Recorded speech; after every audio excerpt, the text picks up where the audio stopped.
morning, FHS. I'm Al. And I'm Jeremy. And here are your announcements for Wednesday, September 29th.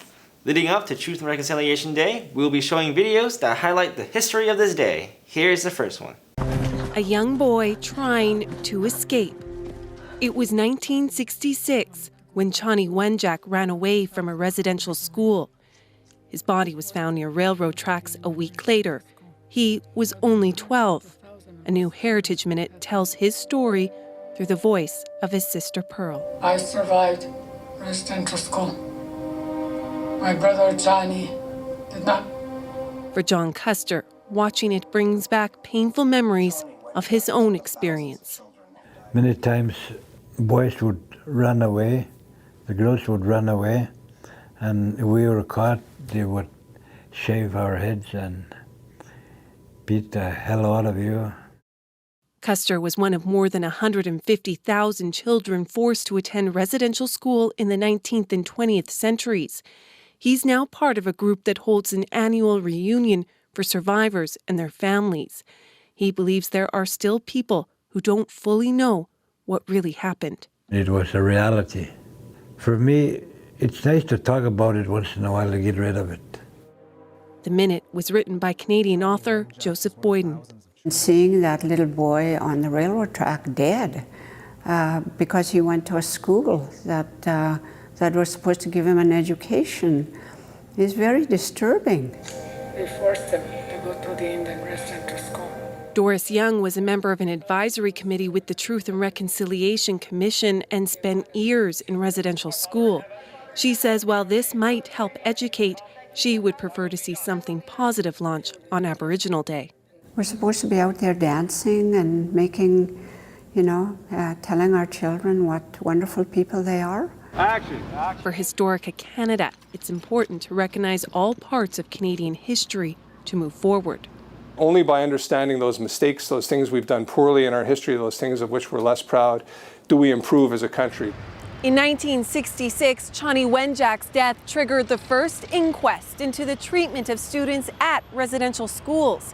But his family wasn't allowed to attend. Alana Cole, CBC News, Winnipeg. Before we get into club updates, remember that you must show proof of vaccination to the respective teacher advisor before participating in any clubs.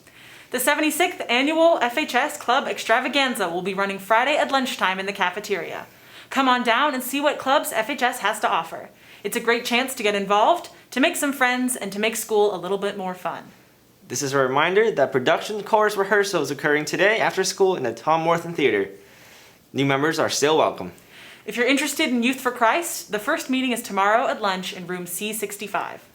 This year's first open meeting for those who are interested in joining the Positive Action Committee will be held in room C154 during lunchtime on Thursday. Feel free to bring your lunch with you. PAC is one of the many clubs at FHS this year. This club is dedicated to spreading positive information about mental health and wellness at FHS. If you're interested in joining and curious about what PAC is, please join us this coming Thursday. The art and literature submissions for the yearbook are open. If you're looking to submit paintings, photography, or poetry, you can send it to the email address on screen. And before we get into the sports updates, here's an announcement from the SRC.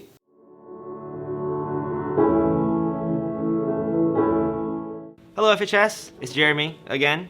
And I'm Makaya, and we're here from your SRC. Our annual October fundraiser's just around the corner.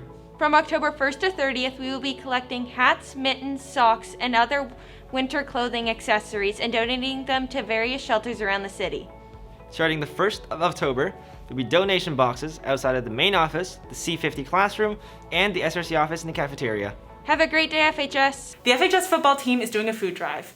You can give to a member of the FHS football team a non-perishable food item or bring some when you come to watch the game. Just so you know, if you wear black and yellow, you can get in for free. The FHS Black Cats baseball team opened the 2021 playoffs with a resounding 11-4 defeat of the OHS Blues. Jaden Chasson led the offense with 3 hits, including a double, and picked up 3 RBI. Owen Blaquier clubbed 2 hits and Ian Humphrey scored 3 runs. Morgan Stiles picked up the pitching victory with 5 innings of work before Jaden Chasson came on to lock down the victory, retiring all 6 batters he faced. With the victory, the Cats remain the number 1 seed from the West and will host a regional game Saturday morning at Royals Field against the number 2 seed from the South. And these have been all your announcements for Wednesday, September 29th. Have a great day, FHS.